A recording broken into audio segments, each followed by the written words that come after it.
Hey everybody, I'm Matt. This is the 10-Minute Bible Hour, and I'm hanging out next to this dapper gentleman right here. This is Mr. Abraham Lincoln. He was the 16th president of my country, the United States of America. He's famous for a jillion different things, but maybe the thing he's most famous for is this little document he whipped together called the Emancipation Proclamation. Short little block of text, but those words effectively declared a legal end to the abominable practice of slavery that existed in my country up until the 1860s. So understandably, people really like him, and they really like his document, and they should. But as much as nobody debates that he is responsible for the Emancipation Proclamation, what if a couple thousand years go by? And during those couple of thousand years, records that we thought we would have forever, stuff that we thought would be permanently well documented, gets messed with. What if the winds of political preference and morality blow this way or that, and some ambitious people get going on some book burnings and destroy some records? What if Skynet goes active and some EMPs go off in the atmosphere and all our hard drives and digital records get scrambled and go away? And 2,000 years pass and all of a sudden, we don't really have that much documentation about that particular document anymore.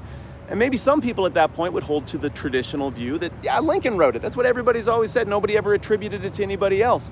But maybe others in a position of goodwill would look at the documents and say, I don't know, that reads to me more like something from the 20th century or even into the 21st century a little bit.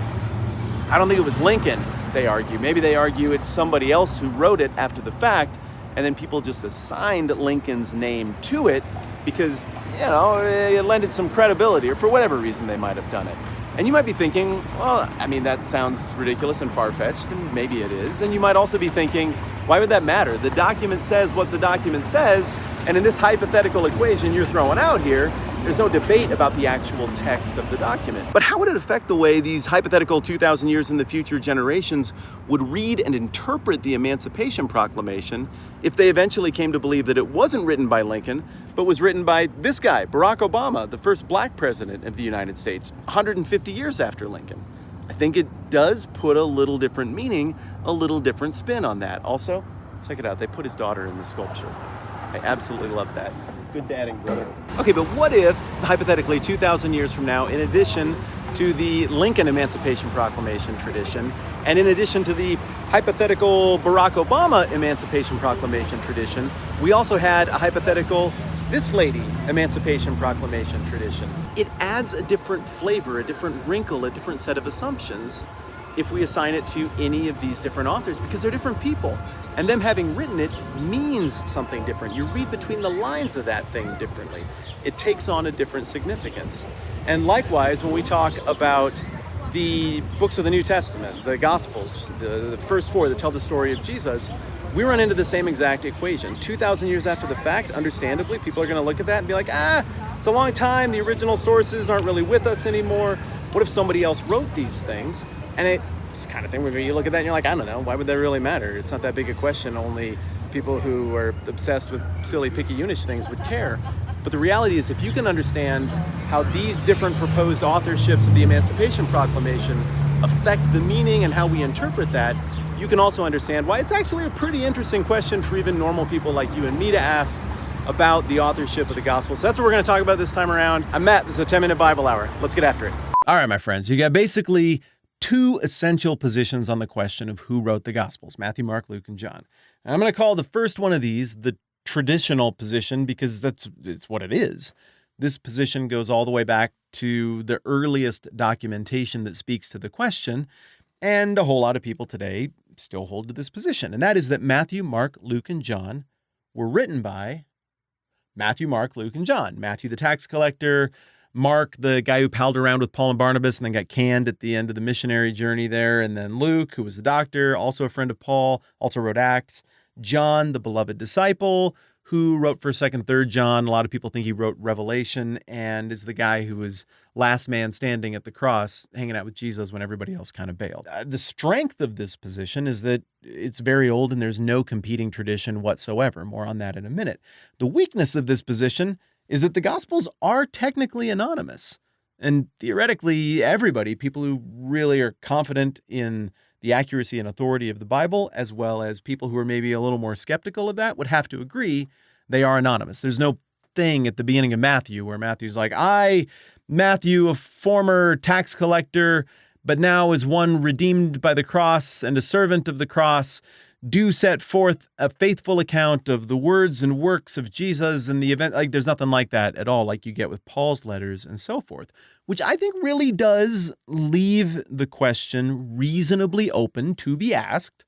Well, if they're anonymous, is it maybe because somebody other than the people whose names are attached actually wrote these things? And that would be what I'm going to call the critical position. The theory goes, these documents were not written in as close a chronological proximity to the events they describe as the traditional folks believe. They were written later. Traditional folks would say they were written in the 1st century. Jesus goes to the cross, give or take a year or two, from 30 AD, and then the writing starts. Some people think Matthew was written within only a few years, or started within only a few years of the crucifixion. And that these Gospels in the traditional position were done by no later than the 90s, as old man John was wrapping up his gospel that kind of takes a little different angle on the whole thing. Over here, they would say, nah, the critical position is I don't think they were written in the 1st century. I think they were written in the 2nd century. Now, back in the day, people were even arguing, hey, maybe into the 3rd century these things were being written. I don't think anybody thinks that now. We've got fresh data in front of us over the last 100 years, and we've got manuscript fragments and pieces and even some big chunks that are all hanging around the 2nd century, some even dating as early like 130 AD or 150. So I don't think you'll hear anybody at this point saying that they think the Gospels were written in the 300s, and anybody who's repeating that on the internet is probably operating in good faith off of an old data set. There's some interpretive skin in the game for you, me, and people on both sides of this argument, because you read the Gospels a little differently if they were written by anonymous people 150 years after the fact, versus if they were written by people who were right there, standing at the cross, watching Jesus get crucified, and then went to the tomb and purportedly saw him come back to life. Very, very different accounts with very different levels of credibility. The traditional position, that account it's history. It's history that couldn't help produce religion because somebody saw a guy get crucified and then saw him come back to life, and his buddy even jammed his hand into his abdomen. Gross, but that's pretty good proof. So that is a very different thing in terms of what you and I do with it than a legend with enough time for quite a bit of embellishment to have occurred. Maybe we get a gist of who the historical Jesus is and what he thought and what he was into and what he taught. But all of the supernatural stuff, the miraculous stuff, like clearly those are inventions of later people. See, it's a very different document depending on when it was written and who wrote it. So then the billion-dollar question is obviously, who's right? Let's start with some of the strengths of the traditional side. I mentioned earlier, there is no competing tradition ever for anybody else ever having written one of these documents. So you'll hear people often say with great confidence from the critical side that, hey, scholars agree that these are a later product written by other people. Well, yeah, but scholars have agreed about a lot of things at different times. That's called the appeal to authority logical fallacy. And even if all the scholars agreed with the traditional position, it doesn't actually make it right either. The merits of the argument make it right. So, okay, scholars who lean one direction might all agree with that. But the reality is, this is a weakness for the critical side because they can't point to any other tradition. There's not like, oh, well, that gospel was actually written by Barnabas or John of Damascus sometime later. It just isn't how things are. And so if you have no competing theory for who else it might be better attributed to, that's a strength over here and a weakness over here. I think another strength of the traditional position is that every single time we do see a name attached to one of these gospels, either on a cover sheet, which was usually a separate sheet of paper on these manuscripts, meaning that it would be easily separated given the ravages of time. But every time we see a name attached to these gospels, going back to our earliest copies, it's always Matthew with Matthew, Mark with Mark, Luke with Luke, and John with John. So it's not like we have 100 copies of John that say John that are very, very old. but then like 6 that say Marv. And it's like, well, what happened here? A handful of first century church fathers actually explain, hey, here's how the Gospels came about. We've got an account from very early on that says Matthew wrote this gospel in the language of the Hebrew people. I mean, what does that mean? Does that mean Aramaic or Hebrew, or he wrote down the original sayings this way and then developed it out into a gospel as time passed along? It got translated into Greek. It's natively in Greek. I don't know exactly what to do with all of that, other than the earliest mention of Matthew writing Matthew associates Matthew with Matthew. There's an extensive tradition that has Mark functioning as something of a scribe for Peter. He got booted by Paul, so he connects with Peter because, Mark was into this whole thing. And in this tradition, Mark and Peter end up in Rome. Peter is doing these extemporaneous speeches where he's explaining everything that happened in keeping with Acts 1:8, where Jesus is like, just go be my witnesses to Jerusalem, Judea, Samaria, to the ends of the earth. Go presumably tell everybody about what you saw. Well, Peter goes and does that, and Mark is there frantically writing this stuff down, and in doing so, eventually, he's got a whole account of Jesus. It's not mine, it's Peter's, but we could circulate it. Now, this is a very old tradition, and it brings up another pretty important question. If the critical theory is true, and powerful Christians 150-ish years after the fact were trying to consolidate theology, consolidate authority, eliminate and box out lesser versions of Christianity that they didn't like and wanted to reject, why wouldn't they put a more prominent name on that gospel than Mark? We don't have a lot of good press on Mark in the Bible. The biggest thing he's known for is, well, after writing the gospel, is getting booted from that trip for being immature and not ready and homesick and wanting his mom and stuff like that.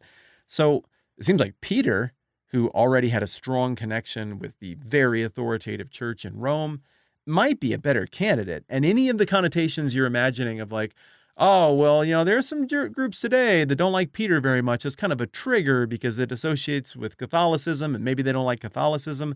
That's anachronistic. Those tensions didn't come around until much, much later. The idea of Rome being the grand authority and some of the struggles for who would ultimately be in charge of Christianity, those things really hadn't shaped out in the time frame that this potential debate fits into. And for that matter, why not come up with a better disciple than Matthew? And Matthew gets almost no press in these documents. He was one of the worst in terms of what he did beforehand. That, if anything, that might hurt the credibility. I don't know. Why not go with James? Somebody related to Jesus. If we're just slapping names on there, Matthew's a very Hebrew book. James is a very Hebrew character. Why don't we go with that guy? Probably because Matthew's actually who wrote it. I don't know. I can think of a lot of people who were bigger names than Luke, and you might be like, well, no, Luke's a pretty big name. Right, because of Luke and Acts. But other than that, he's a footnote at the end of a couple of letters, maybe. He's no big deal. John, okay, well, John's a pretty credible name, and the strongest case of the four to give a tip of the hat to the critical position here would be to say, oh, well, they might have just thrown John's name on there. That's credible. And there I would say, yeah, you have a point. John is a very credible name. By the middle of the 2nd century, the Gospels had been circulated all over the place. How do I know? Well, in order for us to have even a few copies or fragments dating back to the 2nd century, almost 2,000 years ago, there had to have been a ton in circulation. If there was one, we don't have it. If there was one and it wasn't copied at all, that means nobody cared enough about it to even bother to preserve it. Think about what your mom did with your G.I. Joe guys or your Barbie dolls or your baseball cards when it seemed like nobody was interested anymore. Those things are gone. It's time just wrecks stuff. Things go away. I don't even know where. They get repurposed. They get burned. They finally just get pitched and buried. I don't know where they go, but they go away. So the only chance we have of getting our mitts on stuff that's really old is if it got copied a whole bunch or it was very precious and there was only one and it was one of a kind. So in this case, it sure looks like these documents had already made the rounds, and every one of them that we see with a name on it is attached to the people that the traditional position holds should be attached to it. Now, in addition to this, you've got internal evidence. Matthew reads a lot like Matthew. It's very detail-oriented. Guy was a tax collector. He was detail-oriented. It's very Jewish in its nature. Well, we know, according to the text, that Matthew is a Jewish guy. Tradition, history has him being a Jewish guy. He's writing about the concerns of his fellow countrymen that they would have regarding Jesus. And he's very humble. He takes like a sentence. I've got it right in front of me. As Jesus went on from there, he saw a man named Matthew sitting at a tax collector's booth. Follow me, he told him, and Matthew got up and followed him. That's his entire conversion account. He doesn't indulge it at all. So again, from the traditional perspective, you're like, oh, all of that kind of points to the Matthean authorship. From the critical perspective, you might be like, wouldn't you tell your story in more detail than that? So whatever lenses you're looking through, maybe that shapes things a little bit. Mark has all kinds of very vivid details that sound more like the memory of someone who was there than Mark. That seems to square with the Mark worked with Peter theory. Luke, sorry about that, is always explaining certain Jewish traditions and details, a little bit of geography here and there, as though he's writing to a broader audience.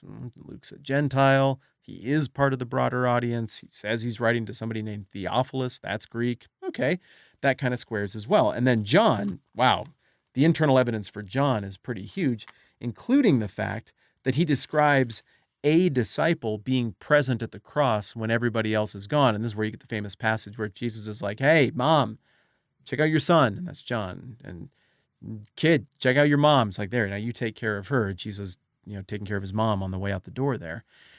And so, I don't know. Again, this is going to come down to how you see things in the first place. But to suggest that somebody else did all the work on the Gospels and then after the fact, these names got assigned. Well, if that's the case, they did a really good job and picked exactly the right names to assign because it matches up very neatly. All right, you are a smart internet citizen.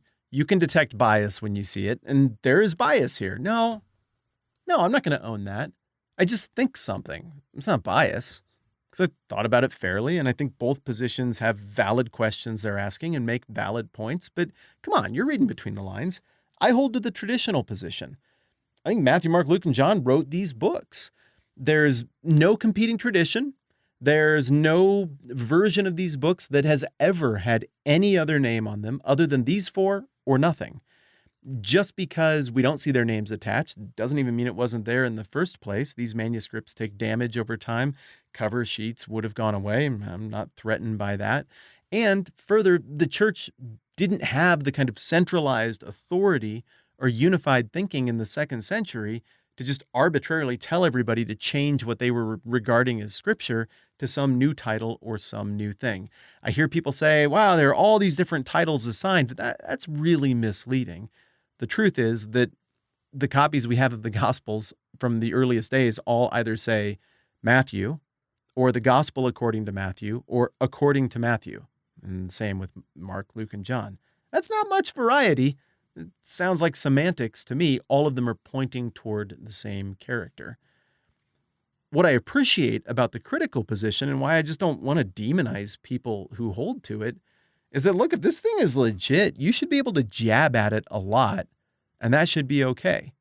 I think one of the weaknesses of this position is that some of it is a little bit antiquated, and people are rolling off of facts and data sets and knowledge of the existing manuscripts that is about 100-year-old, 150-year-old data set. The newer data set really does narrow the field a little bit more in terms of when these could have been written or the names could have hypothetically been assigned. I do think it is fair to not accept this at face value. I do think it is valid to say, within the text, these are all anonymous, and so I want to ask questions about that. And I do think it is right to say, hey, Christianity from the get-go did have a penchant for trying to clarify this is Christianity and this over here isn't. Is it possible that the Bible is a product of that? And if so, what does it mean? Those are great questions for the skeptic and for the non-skeptic. So high five to everybody. I think this is a very useful discussion with very meaningful implications. But ultimately, I'm persuaded by the traditional position, and I think the data stacks up in favor there. If you think something different, guess what? Here it comes. I think we can get along and be just fine. Either way, thanks for kicking this around with me. I hope it's been fruitful for you. I'm Matt. This is the 10-Minute Bible Hour. Let's do this again soon.